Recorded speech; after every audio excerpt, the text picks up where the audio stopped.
Hey guys, you wonder why the audio sounds so weird and different? It's because I'm not at home. I'm actually at Toronto International Film Festival 2017. So far, the movies are pretty great. The editing in this video will be extremely minimal to save on time, because as soon as I'm back from the festival, I'm going to be working on Amusement Part 2 until it's finished. The first movie I saw at the festival was Western. I don't have a whole lot to say about this film. It was generally well made in every way, but it didn't really do anything exceptional. And unfortunately, it's pretty slowly paced and anticlimactic. It genuinely felt like I watched the first 2 acts of a film and then it just ended. Now, there's obviously a lot of slower paced movies that I love, but in those cases, the films usually have some sort of exceptional quality to it. Exceptional cinematography, exceptional acting, exceptional storytelling. But when every aspect to your film is just above average, it's hard to feel as though the pacing is justified. Anyway, it was a well-made film overall, but it's not something that I'm even going to remember in a couple months. And I'm giving this one a 6 out of 10. Next, I saw The Killing of a Sacred Deer by Yorgos Lanthimos. This is the same director as The Lobster, which is a great movie that you should all check out. From what I've seen, The Killing of a Sacred Deer is my favorite film from him now. I absolutely love how well he's able to pull off this disturbing yet comedic tone. And the cinematography was very purposeful. There are many shots in the film that leave a lot of space above the characters in the frame. An exaggerated version of this can be seen on the film's poster. And it not only helps to make the audience feel uneasy, but it's a nice way of visually representing ideas and scenarios that are looming over the characters' heads the entire film. It suggests that there's much more to the situation than they'll ever be able to control, and it almost makes them seem small and powerless. This film was an absolute blast to watch, and it even gave off some Stanley Kubrick vibes. It's very disturbing and very hilarious, and I'm giving this one a 9 out of 10.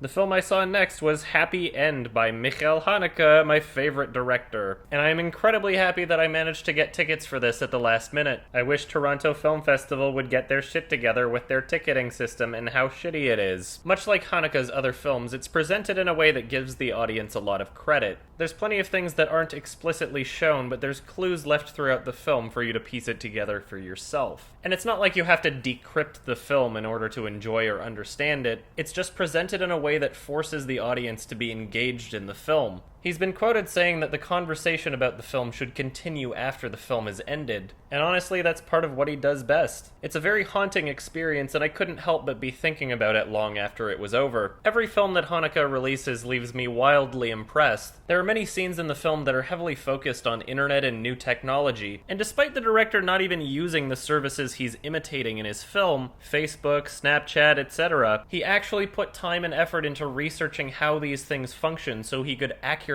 portray them for his film. Like he didn't pull a Michael Goy. And there isn't any kind of authoritative forced statement that he's trying to make. Sure, he's definitely saying things with his film overall, but it's in a way where you can interpret it for yourself. Each of these scenes were used in a very purposeful way. It never felt like one of those films that just threw it in for no reason. He created scenes and scenarios that undeniably benefit from the inclusion of this technology. There's even a scene where 2 people are essentially sexting each other over Facebook, and it never feels fake or forced. The amount of attention to detail that this man brings to his films is unfathomable. He brings the absolute best out of every actor's performance. Even the child actor was amazing. During the Q&A after the film, much of what he spoke about was essentially confirming what I've been saying for so long. He talked about how the child actor in the film couldn't quite get the takes right, and so he spent hours with her going through her lines beat by beat to make sure that they were perfect. This is a man that goes to incredible lengths to put extra efforts into his films. He is an absolute master and a perfectionist, and I'm really looking forward to seeing this film a second time at Vancouver Film Festival in a few weeks. I'm giving this one a 9 out of 10 for now, but it's very likely that I'll bump it up to a 10 when I see it a second time. So who knows, I guess. Anyway, I'll be releasing more of these throughout the week, so stay tuned. Thank you.